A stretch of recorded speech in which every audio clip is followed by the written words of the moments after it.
Anaga joins me from Shimoga, Manjunath's residence. Anaga, what you revealed to us a short while ago in that conversation about the doctor wife, about the 3-year-old son. I have a child of a similar age, and I can only imagine as a young mother, as a family, what a moment of celebration it would have been in Kashmir, and then to watch the husband be killed in that manner. Tell us more about what exactly is happening right now. Are the leadership there to assure the family that they will be with the family, they will not be left alone? What is happening there in Shimoga?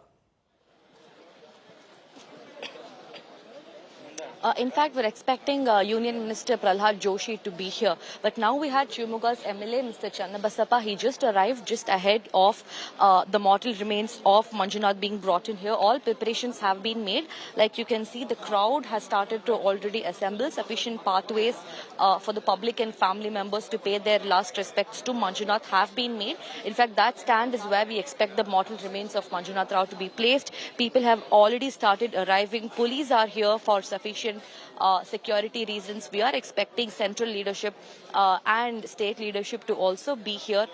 In fact, Manjunath's mother, she's very old. She's not really be able to talk or even face anyone. She's really old. She's inside their house. But we had Manjunath's relatives like sister-in-law, father, brother-in-law come here and speak to us.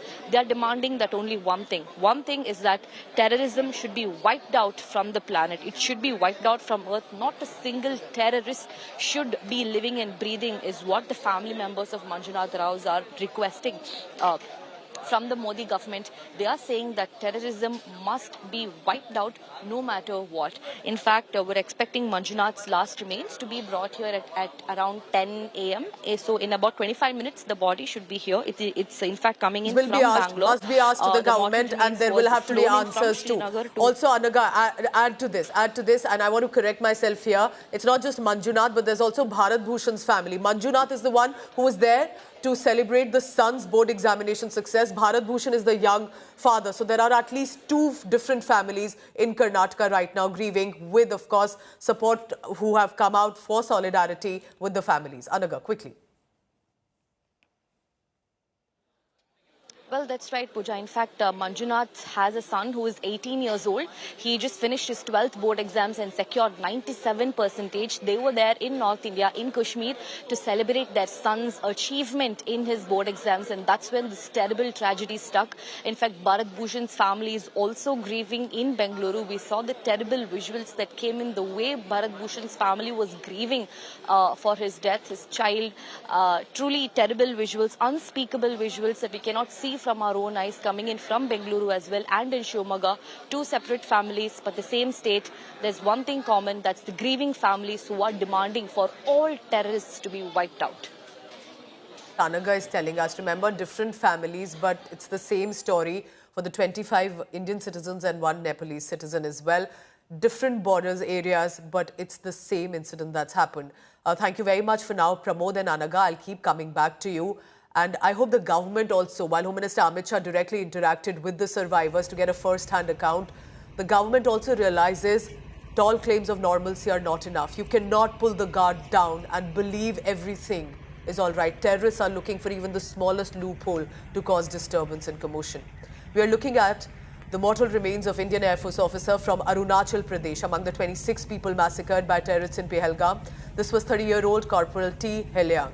He was posted at a base. He was with his wife. And I want to add here, like Shubham Dwivedi and Lieutenant Vinay Narwal, Heliang was also a newly married man. The couple got married only last December.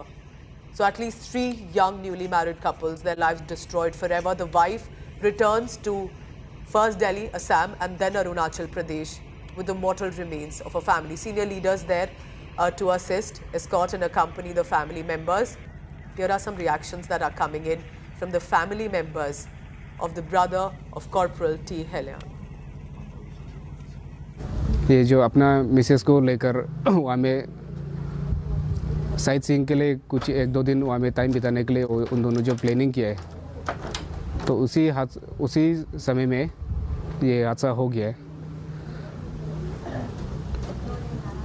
ये बहुत ही shocking ये हादसा है, हमारा ये देशवासी के लिए है और स्पेशली मेरा ये अपना भाई के लिए। कल हम सब पूरा एकदम से सदमा में रह गया है। At least 5 people from Maharashtra also died in this tragedy. The mortal remains of Santosh Jagdale were brought to his residence at Pune for the final rites. Again, the same story.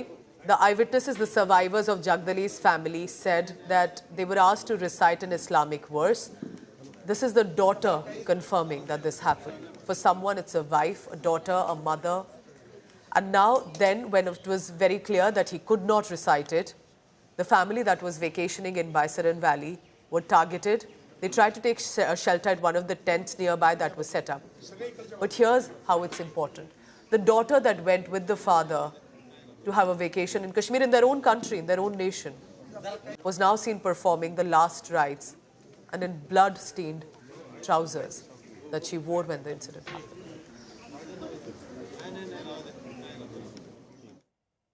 I hope the families know that all of India stands with them, but it's also now for the government of this country, with a lot of eyes and expectations and hope and trust on the Modi government on what it can do, and questions rightly so, why did this incident happen in the first place?